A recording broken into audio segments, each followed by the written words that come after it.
Okay, this video is going to demonstrate the Law of Conservation of Mass Lab that we did on January 18th. And the Law of Conservation of Mass states that mass cannot be created nor destroyed. So if I put 25 grams of substances into a reaction, then I'm also going to get 25 grams of substance out of the reaction. The substances will be different substances than those that were put into the reaction, but I will still have the same amount of mass. So to do this today, we're going to take a look at Alka-Seltzer tablets and the reaction that they create with water. And the first thing that I'm going to do on your lab is I'm going to zero the balance, and I'm going to take the mass of an empty beaker.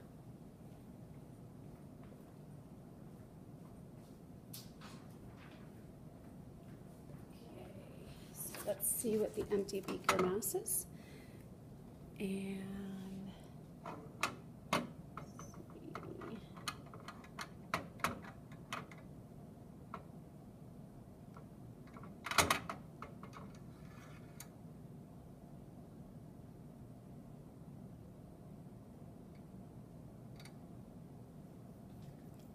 okay, the mass of the empty beaker is 108.4 grams, and you need to record that in the table at the bottom of your paper where it says mass of beaker. So again, the mass is 108.4 grams. I'm now going to add 100 milliliters of water to the beaker.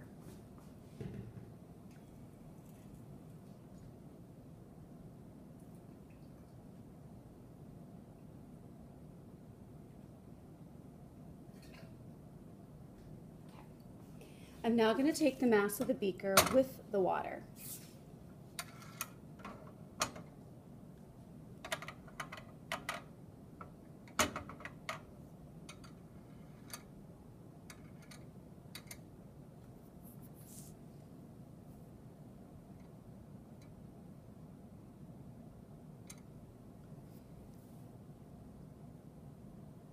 Okay, the mass of the beaker with the 100 milliliters of water is 209.2 grams.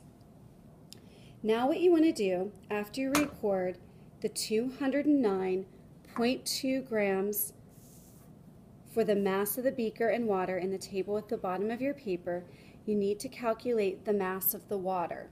To calculate the mass of the water, you take the mass of the beaker and the water, and you subtract from that the mass of the beaker.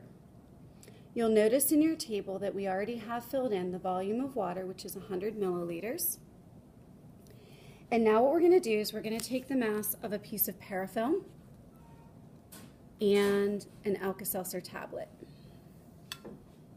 I'm just going to move this back. These are pretty light, so we're going to just mass them together.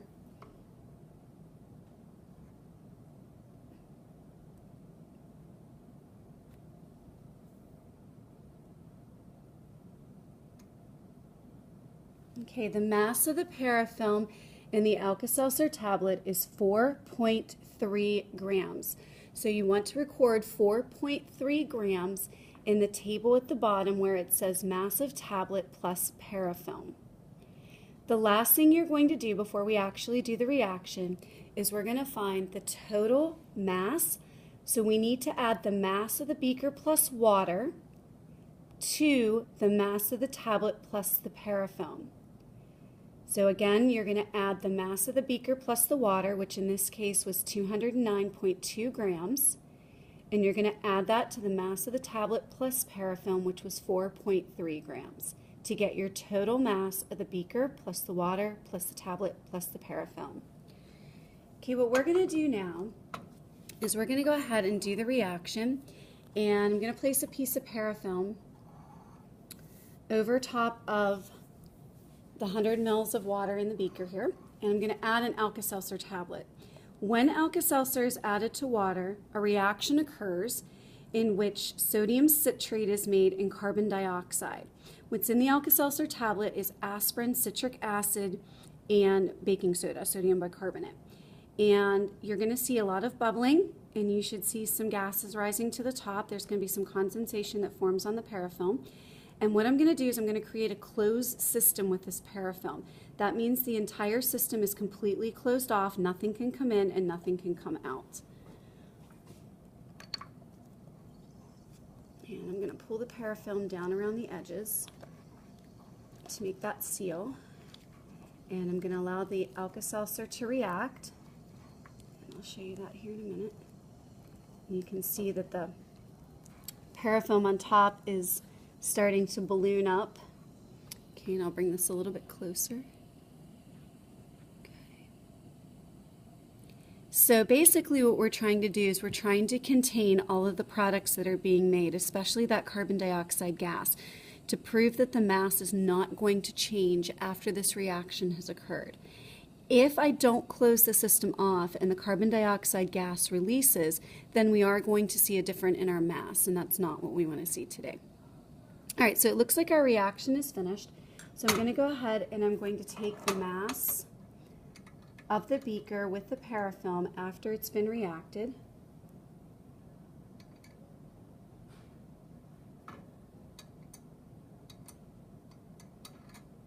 Okay, that's too much.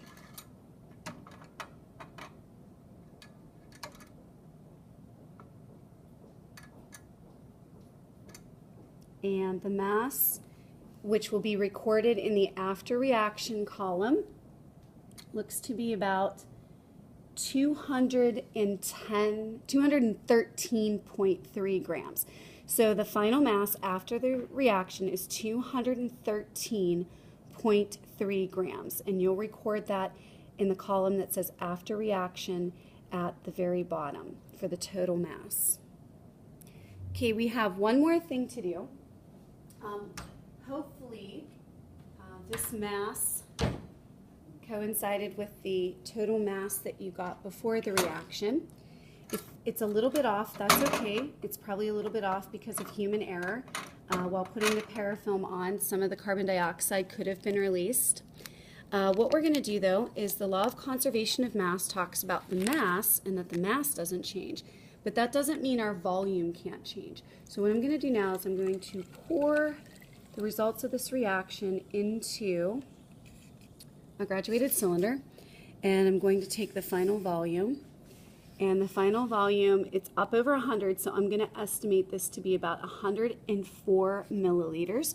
So in the column after reaction where it says volume of water, we're going to put 104 milliliters. And this is actually normal because if we trapped a lot of the CO2 in the closed system, the carbon dioxide is going to make the liquid expand more, so the volume should increase.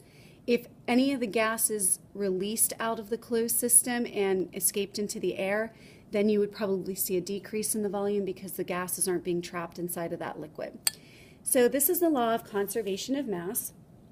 Hopefully, you got a mass similar to the before and after, and if you have any questions, please let Mrs. Cobby know.